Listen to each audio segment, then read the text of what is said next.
Hello friends, welcome to Study Point. आज का जो हमारा टॉपिक है वो है अभाज्य संख्याएं।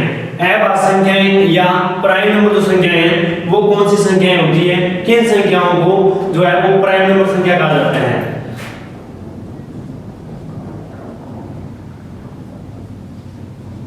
प्राइम नंबर संख्या या अभाज्य संख्याएं।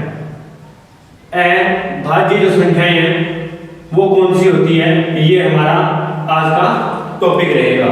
तो काफी इंस्टीट्यूट जो है वो ये चीज कहते हैं कि अभाज्य संख्या वो संख्या है जो किसी और के टेबल में न आए, वो क्या होती है, आपकी अभाज्य संख्या होती है।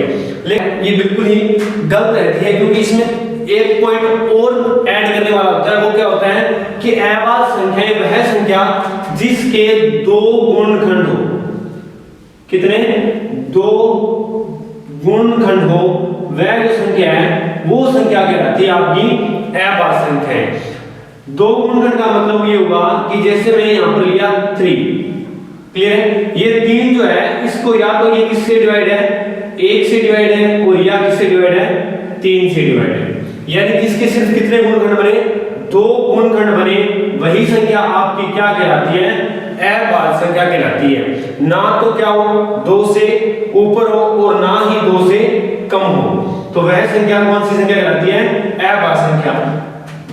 जैसे पहले उन्होंने बोला हुआ है कि कोई भी संख्या जो किसी और के टेबल में ना आए वो अभाज्य संख्या होती है, तो इसकी एक कमी जो है वो क्या है, 1। अब 1 जो है वो एक अभाज्य संख्या नहीं है, क्योंकि इसका कितना गुणनखंड बनता है, ओनली 1। ये सिर्फ किससे डिवाइड होता है, 1 से। यानी अब हमने जो अभाज्य संख्या की डेफिनेशन याद रखनी है, वो क्या रखनी है, वह संख्या जिसके मात्रा कितने हो, 2 गुणनखंड हो, ना तो 2 से कम ना ही 2 से ज्यादा। जैसे अगर फॉर एग्जांपल यहां पर मैंने ले लिया, क्या ले लिया, 4 ले लिया, तो 4 के कितने बनते हैं, एक भी किससे डिवाइड है, 1 से, एक ही किससे डिवाइड हो गया, 2 से, और एक ही किससे डिवाइड हो गया, 4 से। तो कितने गुण बढ़ गए, 3, 1 2 और 3। अब 3 गुणनखंड हो गए, इसका मतलब 2 से अधिक हो गए, तो ये जो संख्या है ये आपकी क्या नहीं है, एक अभाज्य संख्या नहीं है। तो अभाज्य संख्याओं का मेन जो डेफिनेशन है वो क्या है, जिसके कितने गुणनखंड हो, 2 गुणनखंड हो, वही संख्या क्या कहलाती है, अभाज्य संख्या कहलाती है। और सबसे छोटी अभाज्य संख्या कौन सी होती है, मोस्ट इंपोर्टेंट क्वेश्चन, काफी बार पूछा गया क्वेश्चन है कि सबसे छोटी अभाज्य संख्या कौन सी होती है, तो कौन सी होती है, 2। सबसे छोटी अभाज्य संख्या कौन सी होती है, 2। और इस क्वेश्चन को किस तरीके से पूछा जाता है, वह संख्या जो एकमात्र सम संख्या है और अभाज्य भी है, वह संख्या बताओ, तो भी आंसर क्या होगा, 2। एकमात्र सम संख्या जो अभाज्य संख्या है वो कौन सी है, 2। और सबसे छोटी अभाज्य संख्या पूछे तो भी क्या है, आंसर 2। अभाज्य संख्याएं देख लीजिए, 2 से शुरू होती है, 2 3 5 7 9 नहीं होती, 11 13 17 19। ये जो संख्याएं हैं ये कौन सी संख्याएं हैं, अभाज्य संख्याएं हैं, जिनके कितने गुणनखंड है, मात्र 2। जैसे कि 13, अब 13 का या तो किससे डिवाइड है, 1 से, या किससे है, 13 से। तो जिसके 2 गुणनखंड हो वह संख्या कौन सी संख्या कहलाती है, अभाज्य संख्याएं। अब अभाज्य संख्याओं के जो कुछ परमानेंट नियम है वो मैं आपको बता रहा हूं कि जो क्वेश्चन है वो किस तरह से अभाज्य संख्याओं पर मोस्टली पूछे जाते हैं। तो मोस्टली जो क्वेश्चन पूछे जाते हैं प्राइम नंबर पर वो क्या होता है कि प्रथम 5 अभाज्य संख्याओं का, प्रथम 5 अभाज्य संख्याओं का यानी प्राइम नंबर जो है उनका योग बताएं। क्लियर है, तो ये चीजें हमें याद रखनी है। क्लियर है, तो प्रथम 5 अभाज्य संख्याओं का योग जो है वो कितना होता है, 28 यानी 28। क्लियर है, प्रथम 5 अभाज्य संख्याओं का योग 28। अगर बात करें प्रथम 5 संख्याओं के औसत की, क्या पूछे आपसे, औसत पूछ ले कि प्रथम 5 अभाज्य संख्याओं यानी प्राइम नंबर का औसत क्या होगा, तब आपका आंसर होगा 5.6। हुआ क्लियर।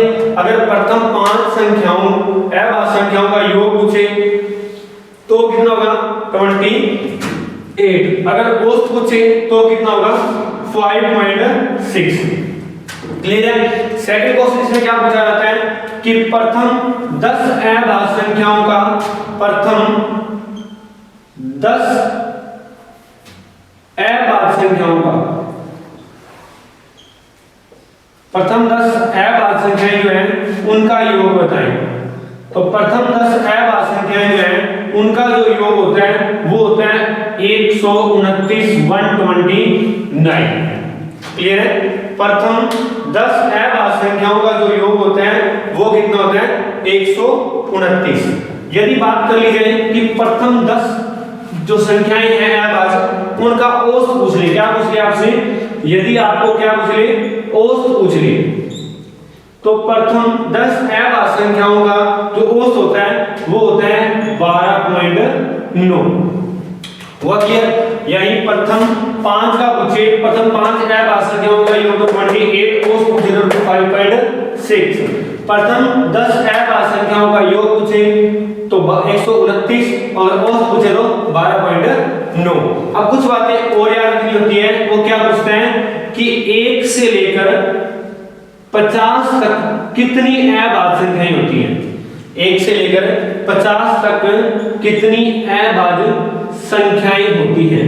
तो 1 से लेकर 50 तक जो अभाज्य संख्याओं की जो गिनती है वो होती है आपकी कितनी, 15। इन चीजों को याद रखना है। एग्जाम के अंदर ऐसा नहीं है कि आप 2 3 5 इनकी काउंटिंग करोगे, इन चीजों को परमानेंटली याद रखे चलो, क्योंकि अभाज्य संख्याओं की कोई ट्रिक नहीं होती और ये चीज यहाँ पर बिल्कुल याद करने के जरिए से आपको बताई जा रही है। तो 1 से लेकर 50 तक अभाज्य संख्याओं की संख्या जो है वो कितनी है, 15। अब 50 से लेकर आपसे पूछ ले कि 50 से लेकर 100 तक अभाज्य संख्याओं की जो संख्या है वो कितनी है, तो आपका आंसर क्या होगा, 10। यानी 1 से लेकर 50 तक जो अभाज्य संख्याएं हैं वो कितनी है, 15, और 50 से लेकर 100 तक अभाज्य संख्याओं की गिनती कितनी है, 10। यानी 1 से लेकर